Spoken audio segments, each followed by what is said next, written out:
मिलिए। ये है एपेटोसॉरस लुइसे, एक ऐसा शाकाहारी डायनासोर जो गुस्सा आने पर अपनी पूंछ से साउंड बैरियर तक को तोड़ सकता है। क्या हुआ? Not interested? Not cool? Well, तो इसके बारे में क्या ख्याल है? ये है एक प्लानोक्रेनाइट, एक ऐसी क्रोकोडाइलन रेप्टाइल्स की प्रजाति जिनके पंजे तेज भागने के लिए घोड़ों के पंजों में इवॉल्व हो चुके थे। And now look at this. ये है चैरिप्टिस, जो एक वक्त पर समुद्र में बवंडर क्रिएट करके ग्रीक नावों को डुबाने के लिए बदनाम था। और आज के इस वीडियो में दोस्तों हम एक्सटिंक्ट एनिमल्स की कुछ ऐसी खूबियों के बारे में बात करने वाले हैं जो totally out of this world है। Like take a look at this organism for instance. इसे कहते हैं हेलुसिजीनिया। ये एक अंगूठे जितना वर्म है जिस पर साइंटिस्टों ने अपने जिंदगी के 50 साल खर्च कर दिए जस्ट टू फाइंड आउट कि उसका सिर कौन सी तरफ है और उसका टेल कौन सी तरफ है। जी हां, नॉट किडिंग। साल 1977 में ब्रिटिश पेलियोंटोलॉजिस्ट साइमन कॉनवॉय मॉरिस ने कनाडा के बुर्गेस शेल इलाके में जब इस हेलुसिजीनिया का पहला फॉसिल देखा, तब अगले ऑलमोस्ट 15 सालों तक वो इस स्पेसिमेन को उल्टा रखकर इस पर स्टडी करके रहे। मामले की गहराई को समझ रहे हो? एक प्रोफेशनल पेलियोंटोलॉजिस्ट जिसका काम ही है फॉसिल्स को आइडेंटिफाई करना, उसका ये हाल था। नतीजा, आगे की जाने वाली सक्सेसिव स्टडीज में रिसर्चर्स को मजबूरन इलेक्ट्रॉन माइक्रोस्कोप की मदद लेनी पड़ी, through which they found out कि उस फॉसिल के एक एंड पर कुछ इस तरह के डरावने दांत थे। एनी गेसेस वो कौन सा एंड था? Well, that's kind of obvious. खैर, जो भी हो, there is a reason why इस जीव को ऐसे छलावा क्रिएट करने की जरूरत पड़ती होगी। एक्चुअली इस फॉसिल की डेटिंग ये बताती है कि ये लगभग 508 मिलियन साल पुराना है, यानी कि वो वक्त जब पहली बार हार्ड कवच वाले समुद्री आर्थ्रोपॉड्स ने अपने कदम जमीन की तरफ बढ़ाए थे, जिसकी वजह से जमीन पर रहने वाले कई जीवों को अपने बचाव के लिए नए ट्रिक्स को आजमाना पड़ा था। अब ऐसे में वो जीव और क्या ही करे जिसके गले तक दांत है पर चबा नहीं सकता, और जिसके 7 जोड़ी पैर है पर भाग नहीं सकता। Correct, it will choose illusion to survive. पर क्या इतना काफी था? वेल, असल में लगभग इसी समय पर एक ऐसा भी आर्थ्रोपॉड मौजूद था जिसका कंप्लीट सेंसरी सिस्टम एक साथ करीब 110 जोड़ी पैरों को एक साथ कोऑर्डिनेट कर सकता था। यानी कि लगभग ये वैसा ही हुआ जैसे कोई एक्सपर्ट पियानो प्लेयर एक ही समय पर एक साथ 2 पियानोस को प्ले करने की काबिलियत रखता हो। ये एक बहुत ही इंटरेस्टिंग जीव था जिसका नाम था बैल्हुटिकैरिस वोल्टे। अब इस जीव को देखकर इसे गलती से भी मासूम समझने की भूल मत करना। ये भाई साहब अपने टाइम के सभी मरीन आर्थ्रोपॉड्स में सबसे बड़े हुआ करते थे, करीब 24.5 centimetres in length, along with being an expert swimmer as well. In fact उस समय में तो समुद्र पर राज ही इन सारे मल्टीपल पैरों वाले आर्थ्रोपॉड्स किया करते थे, बिकॉज ऑफ देयर चप्पू जैसे पैर। Wait, what? वो क्या था? एक श्रिम्प, एक स्क्विड, या फिर कोई अननोन आर्थ्रोपॉड? वेल, कुछ ऐसे ही सवाल रिसर्चर्स को करीब 90 इयर्स तक सताते रहे regarding this particular creature called एनोमेलोकैरिस।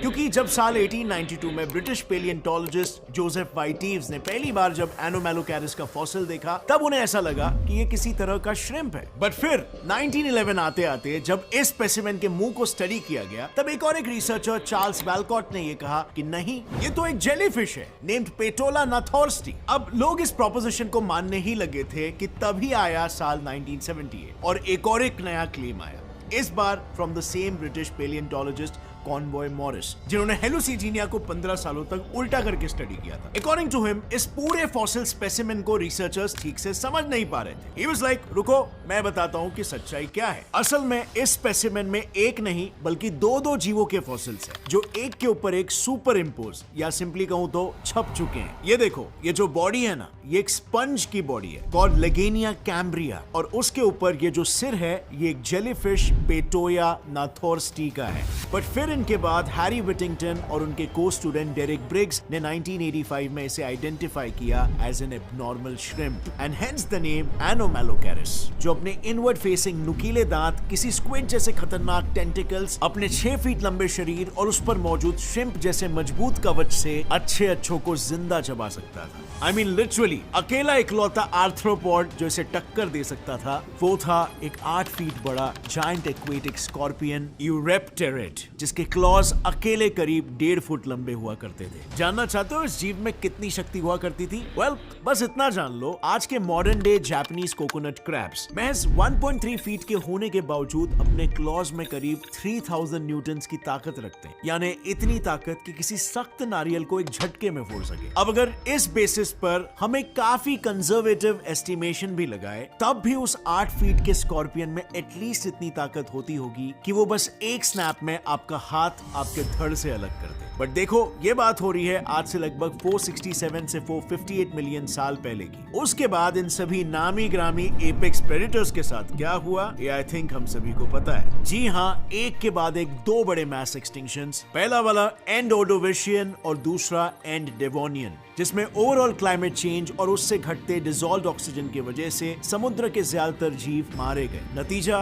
दौर आया कुछ नए जमाने के जीवों का, जो कुछ इस तरह दिखते थे। एनी गेसेस, आज के जमाने के कौन से जीव इनके वंशज हो सकते हैं? या रेप्टाइल्स। दीज आर एक्चुअली सिनैप्सिड्स, हम इंसानों के पूर्वज। आई नो, इन्हें देखकर ये हजम करना थोड़ा मुश्किल हो रहा होगा, but to clear your confusion, जरा इस फाइलोजेनेटिक ट्री पर नजर डालो, जो डीएनए मैच के बेसिस पर बनाई जाती है। यहाँ पर आप ये साफ साफ देख सकते हो कि सिनैप्सिड्स और रेप्टाइल्स एक दूसरे से बहुत पहले ही अलग हो चुके थे। हालांकि मैमल्स, ये पूरा ग्रुप ही उन अर्ली सिनैप्सिड्स में से एक नॉन मेमेलियन सिनैप्सिड से अलग होने से पैदा हुआ है। आसान शब्दों में कहूं तो रेप्टाइल्स भले ही आज से 305 मिलियन साल पहले सिनैप्सिड्स के सेकंड या थर्ड कजिन्स रहे होंगे, लेकिन हम मैमल्स तो उनका खुद का खून है, उनके खुद के वंशज। असल में क्योंकि रेप्टाइल सिनैप्सिड से बहुत पहले ही अलग हो चुके थे, रेप्टाइल्स को ऑलरेडी एक हेड स्टार्ट मिल चुका था, जबकि दूसरी तरफ हम मैमल्स अभी तक बस बेबी स्टेप्स ले रहे थे। नतीजा, ये रेप्टाइल्स बहुत ही ड्रास्टिकली इवॉल्व हुए कि कुछ में ऐसी एबिलिटीज आ गई कि वो अपनी तेजी से साउंड बैरियर तक को तोड़ सकते थे। क्या आप वो सुन पा रहे हो? वो एपेटोसॉरस लुइजे की पूंछ की आवाज है, जिसे वो आज से 150 मिलियन साल पहले करीब 360 मीटर पर सेकंड की रफ्तार से झटकाता हुआ चला करता था, यानी साउंड की स्पीड से भी तेज। इसका मतलब समझ रहे हो? अगर इस 14 मीटर लंबी भारी भरकम पूंछ का किसी को भी एक फटका पड़ गया तो उस जानवर की रीढ़ की हड्डी ही 2 टुकड़ों में टूट जाएगी। हालांकि there's a catch। कुछ साइंटिस्टों का यह मानना है कि प्रोबेबली एपेटोसॉरस अपनी सुपरसोनिक टेल सिर्फ अपने आप को डिफेंड करते समय ही इस्तेमाल किया करता होगा, क्योंकि अनलाइक छोटी टेल्स, अगर इतने बड़े मैसिव स्ट्रक्चर ने सुपरसोनिक स्पीड पकड़ी तो स्ट्रेस से महज 2 से 3 स्ट्राइक्स में ही उस पूंछ की ही हड्डियां टूट जाएंगी। और इनफैक्ट प्रोबेबली यही वजह भी थी कि आगे आने वाले अन्य भारी भरकम शाकाहारी डायनासोर्स ने सोचा कि देखो भाई, एपेटोसॉरस को कॉपी करने का कोई मतलब नहीं है, उसका हथियार केवल शक्तिशाली है, उपयोग का नहीं। हमें इंस्टेड किसी आधुनिक हथियार की जरूरत होगी, एंड इफ नॉट, एटलीस्ट एक हैमर की। इसका नतीजा मिलिए इनसे। ये है लेट क्रिटेशियस पीरियड के जीते जागते आर्मी टैंक एंकिलोसॉरस, जो आज से 68 मिलियन साल पहले पूरे पैसिफिक नॉर्थ वेस्ट रीजन की पेट्रोलिंग किया करते थे। सिंपली बिकॉज डिफेंस के लिए इनके पास था एक पत्थर जैसा टफ बॉडी आर्मर, और ऑफेंस के लिए इनके पास था एक फुल फ्लेज्ड हथौड़ा, हैमर। आप मानोगे नहीं, पर एक समय पर इनका खौफ इतना ज्यादा हुआ करता था कि कुछ प्रेडेटर्स तो जमीन छोड़कर आसमान में शिकार करने लग गए थे। इवन दो मॉडर्न बर्ड्स के विपरीत उनकी हड्डियां हॉलो तक नहीं थी to help them fly. Yes, मैं बात कर रहा हूं उड़ने वाले डायनासोर्स टेरोसॉरस की, या यूं कहूं तो मोर स्पेसिफिकली हैट्सेगोप्टेरिक्स थैम्बीमा की, जो सभी टेरोसॉर्स में से सबसे बड़ा हुआ करते थे, एटलीस्ट एक जिराफ जितने बड़े। व्हाट्स वर्स, पंख पूरे खोलने पर इनका टोटल विंग स्पैन करीब फुल साइज वॉल्वो बस जितना हो जाता था, और इनका सर अकेला ही 5.5 फीट की लंबाई को अचीव कर लेता था। यानी अगर मैं बगल में खड़ा हो जाऊं तो लगभग जमीन से मेरे कंधे तक, इतनी लंबी इसकी खोपड़ी। बट डज दैट मीन कि उनके इस लंबे से स्कल में एक लंबा चौड़ा दिमाग भी हुआ करता था? ऑफ कोर्स नॉट, क्योंकि सरप्राइजिंगली आगे लेट क्रिटेशियस एक्सटिंक्शन में पंखों वाले डायनासोर से ज्यादा सक्सेसफुली वो सरवाइव कर पाए थे, जो थे तो क्रोकोडाइल्स जैसे, पर उनकी उंगलियां घोड़ों से इंस्पायर्ड थी। Yes, you heard that weird combination, right? आज से 55 मिलियन साल पहले there was a group of reptiles called planocranites, जिनकी उंगलियां घोड़ों के hooves जैसे हुआ करती थी, और वो unguligrade movement शो किया करते थे, meaning running on the tip of their toes। ये लोग खूब जिए काफी यूनिक कैरेक्टरिस्टिक्स के साथ, until Bigfoot मैदान में नहीं आ गया। Yes, Bigfoot is not a myth। पिछले सेंचुरी में कई रिसर्चर्स को चाइना और नॉर्थ इंडिया में जायंट जॉ बोन्स और दांत मिले थे। हालांकि चाइनीज मानते रहे कि ये किसी मिथिकल ड्रैगन के दांत हैं, और इंडियंस का ये कहना था कि शायद ये किसी एंशिएंट ओरंगुटैन के फॉसिल रिमेन्स होंगे। It was later found out कि ये किसी नए एप लाइक प्रजाति के फॉसिल्स हैं कॉल्ड जाइजेंटोपिथेकस, जो करीब 12 से 8 मिलियन साल पहले तक पृथ्वी पर घूमा करते थे। उनका कद करीब 3.5 मीटर और उनका वजन करीब आधा टन। अब एक गोरिल्ला ही इतना ताकतवर होता है कि इंसान के चिथड़े उड़ा दे, तो ये लो आ गए आपके 3.5 मीटर लंबे 500 किलो वाले गोरिल्लास। लेकिन इंटरेस्टिंगली एक रीसेंट रिसर्च ये कहती है कि जायजेंटोपिथेकस प्रोबेबली जायंट मांसाहारी एप्स नहीं बल्कि जायंट शाकाहारी पैंडास थे जिन्हें बैम्बूस खाने में ज्यादा इंटरेस्ट हुआ करता था। Anyway friends, let's move on to our final creature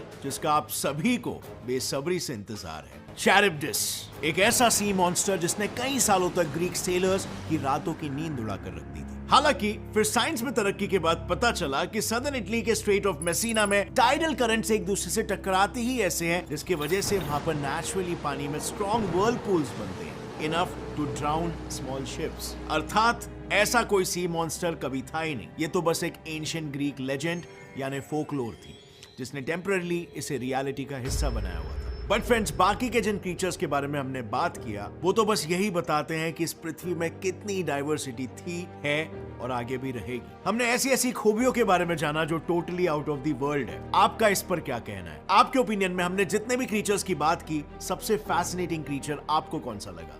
लिखिए अपना जवाब नीचे कमेंट सेक्शन